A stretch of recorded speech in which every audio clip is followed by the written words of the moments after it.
All right, beautiful day in Berlin from our Airbnb. Freaking love this city. And we got Annette Kim in the kitchen Hello. having Wait, why don't you just start off where we left off? too much work. Anyways, let's go to your workstation to check out what you've been working on, Anna. Follow me. Okay. So tell us what you're currently working on and why it's exciting to you. So currently I'm working on. Sorry. Currently I'm working on infographic for one of Eric's most popular posts. The Ultimate Beginner's Guide to Street Photography. Uh-huh. And for those that don't know what an infographic is, it's kind of a visual way of showing a amount of information in a very easy to understand, visually appealing, and simple visuals. Mm-hmm. So Pick up the laptop. Let's turn it the other way to get a better view. Or put it maybe here in the shade. Okay, that looks better. okay. Yeah.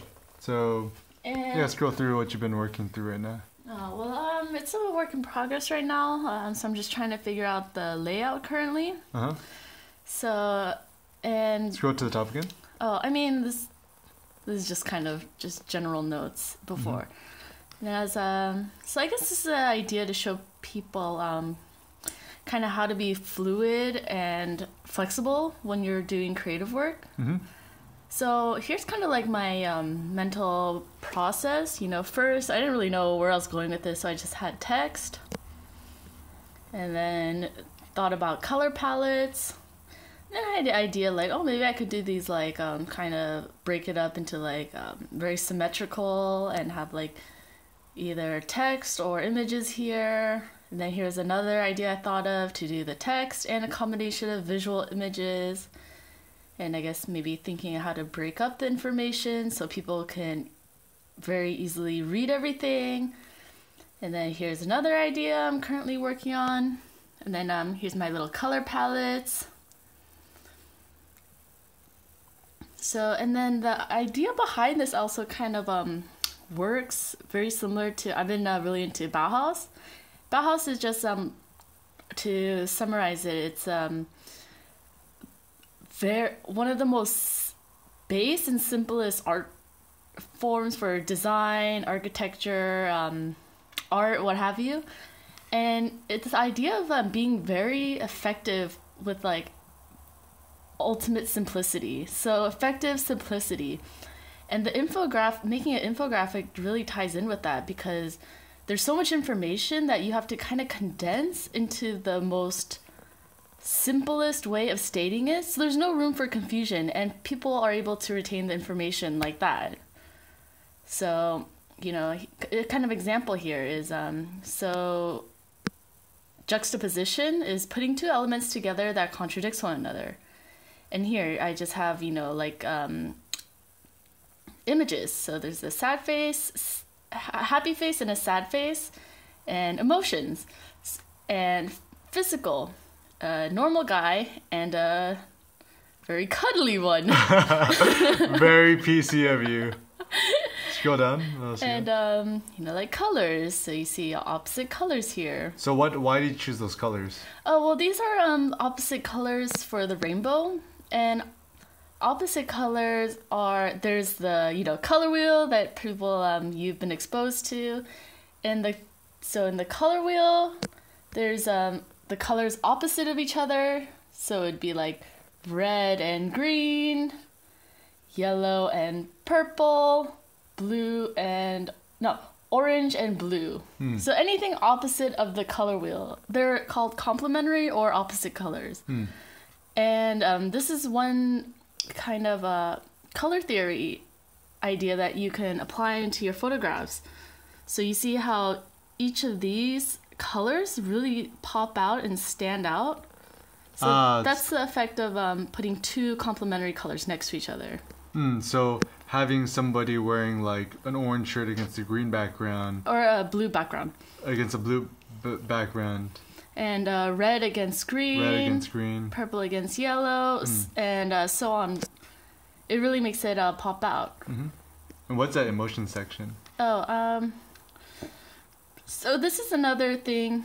This is under the what to look for when shooting street photography section. Then kind of just to go on another way that you have to really think visually is how do I make sure that people understand what goes together? And for example, juxtaposition is a subsection of what to look for when shooting street photography. So I broke it up with this little box, but maybe I need to keep playing around with it. But still, emotions is still a part of the sub box of what to look for when shooting street photography. So I connected that through the same color background.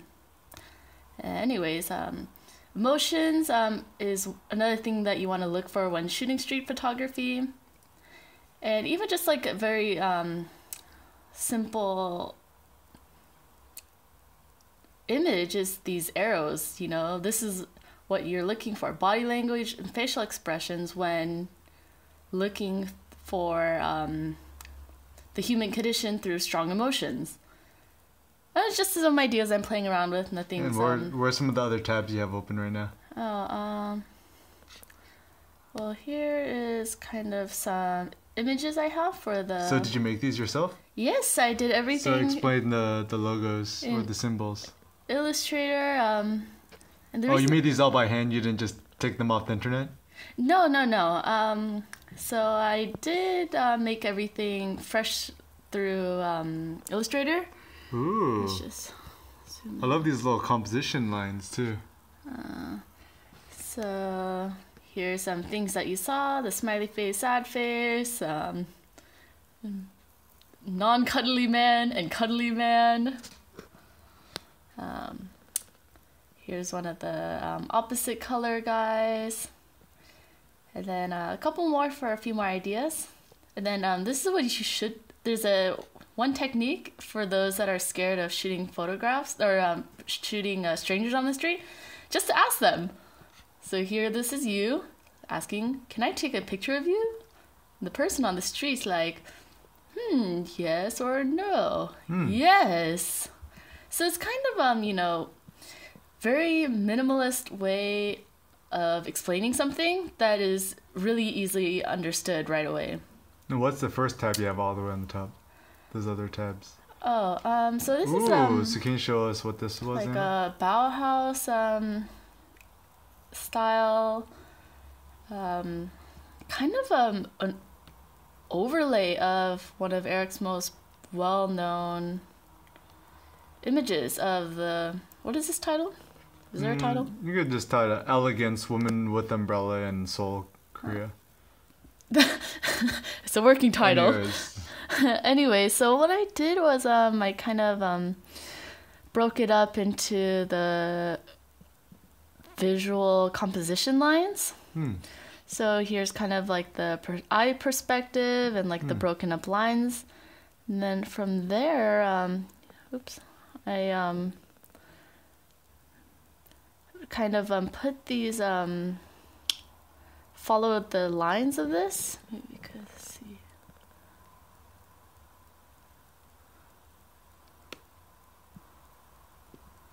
So it all kind of follows these, composition lines. So it really shows how art and photography, the composition lines really work similarly. What makes a single image visually appealing to us.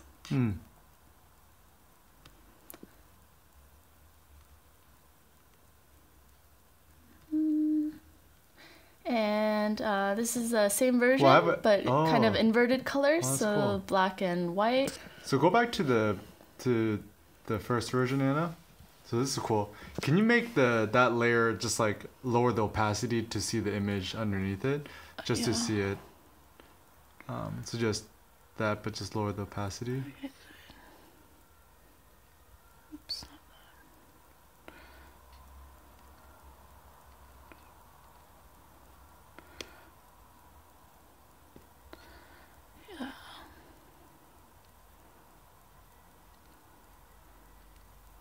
Oh, that's cool. Yeah. Oh, that's cool. So now here you could really see the breakdown. Oh, that looks really cool. Can you see if that's a JPEG? That looks really cool. We'll have to transfer to Photoshop. Let's do. Okay. Anyways, you could do that later. But yeah. Okay. But yeah, see that? But yeah. So now here, so here that's actually really cool because you could see the compositional breakdown of all the different elements. That's super cool. Nice. So Anna. Yes. So you can stand up. Yeah. So first of all, explain. Yeah. So how does it feel to be creative every day here? It's really bright, right? So how's it feel like to be here in Berlin with me and Cindy, and how's life? Well, life in Berlin's pretty nice, except for how little sunlight you get every day. And then when the sun does come out, it's like too intense. But it's really quite peaceful here in our Airbnb. You know, it's just me, Eric, and Cindy, and we're all just working hard, doing our own thing, and just kind of collaborating together, have a nice dinner since we have a supermarket about a block away. So we've been just going to the grocery store pretty much, and eating together, talking together. And it's kind of really makes you appreciate, like, you know, that's all you really need in life to, you know, do your work, whether it's creative or, you know, fulfilling to you, and just to eat and to be around your friends or family. And how do you stay motivated to keep working? I find definitely my motivation goes up when I'm around Eric and Cindy, because we each have so many like ideas that, you know, will just bounce off each other, and then it'll transform into this idea that none of us would have reached if we weren't all together having that conversation. So I definitely recommend people, you know, that may be feeling like they're having a creative slump, to surround yourself with other like-minded people. You know, just get your brain flowing, and, you know, the ideas that you speak with them will give them ideas too. What shirt are you wearing? Oh, Describe your shirt. I think people will find this hilarious. So it's a guy saying swag, and then a girl, she's cool story, bro. This is my snowboarding / pajama shirt. Oh, and give us a tour of this living room area. So show us your setup. So how do you have your laptop set up? Okay, well this is the couch that pulls out my bed. Wow, this cheese is so bad. And here's my work area. Just a little random table, and I sit on this blanket because this carpet makes my butt itchy. And then usually I'll have this pillow on my back to make sure my back will stay straight. And I have my little setup here. Got my water, my empty coffee cup. Usually I'll just keep my phone here, have my headphones in, listen to some good music. What do you listen to when you're making art? I like listening to like electronic dance music, like EDM. Like who? Well, my favorite artist is Overwork. Overwork? That's, Overwork, Overwerk. And really good for snowboarding music too. Oh, and then staying motivated. It's good to just put some songs on that you really enjoy, and just like let yourself get into the flow. And show us the patio area. Oh, and then this is my beloved smoking area. Oh, check this out! Cool German technology. I thought I broke the door when this first happened. Oh, it pulls out from the top. Pulls out from the top, and then all the windows are like that too. So this is a pretty cool area. I come out here quite often. Has nice view of our street. And then the building's not too tall across from us, so we can actually see the sun when it decides to come out. Okay, it's pretty bright outside right now. It's just a little bit hard to see. but I figure when the light looks better, we could take a better look at it. And we're pretty far from the main street too, so it's pretty quiet in our Airbnb, aka our Berlin office. And how's it like working at an Airbnb versus working at a cafe or something? Personally, I don't like the cafe because there's too many variables to get distracted with. You know, other people, maybe like random loud noises, feeling like you have to be obliged to order something, and you don't get to wear your sweet jammies to the cafe. That's true. It's so nice to just kind of stay in a comfortable area like the Airbnb. You get to just go to the bathroom, you don't have to wait for anyone else to use the bathroom, all our food is there, you want to take a nap, you can just take a nap. Nice. Yeah. And there's your beloved vape there. Don't judge me! Well, it's better that you're vaping, not smoking cigarettes anymore, right? Yes. Yeah, so anyone smoking, want to quit, I definitely recommend vaping. I haven't smoked a cigarette. Show me the vape. I haven't smoked a cigarette in like 3 years, and if it wasn't for 3 this, years, wow. it would be impossible for me to have quit smoking. Why did you want to quit smoking? Because one, it made me feel horrible when I went snowboarding, which is one of my top passions in life, and I would just be out of breath. I would be too dependent on smoking cigarettes. Like, my day revolved around my cigarette schedule, and I kind of just hated how much, you know, cigarettes, this little cancer stick had such a huge effect on my life, and it's expensive, it stinks, people don't want to be around you, you have to like go super far when you need to go smoke so you don't bother people, and vaping has like solved like 80% of those problems. How so? Isn't vaping just as bad? Definitely not.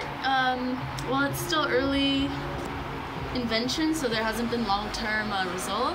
But essentially what you're smoking is like... How's it work? Oh, I'm not exactly sure. So it's just like this headpiece. And then, so here's your power supply. And then the headpiece is where you put your fluid in, which is like vegetable oil, flavoring, and nicotine. Oh, and you can choose how much nicotine you want. So you can just smoke 0 nicotine, 3, 6, or like 12 is like the highest. So it's like a really good way to wean yourself off of nicotine too. So what are you at right now? I'm at 3. Do you ever want to get to the point where you just don't have the vape at all? Of course, but even when I go for a certain amount of time where I haven't vaped, I find myself really needing it. And that kind of sucks to like, you know, have to pull away from spending time with your friends or family so you can like, you know, get your nicotine fix. Okay, so before I forget, what is one creative everyday assignment you'd give people today? I'm such a bad teacher because I didn't upload my assignment, but so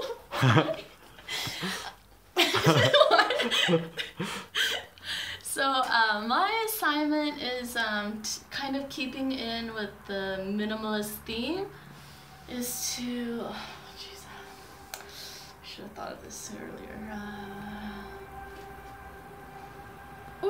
Do a drawing, design, sketch, whatever it is you like to do, that is a recognizable image or object with only 3 lines.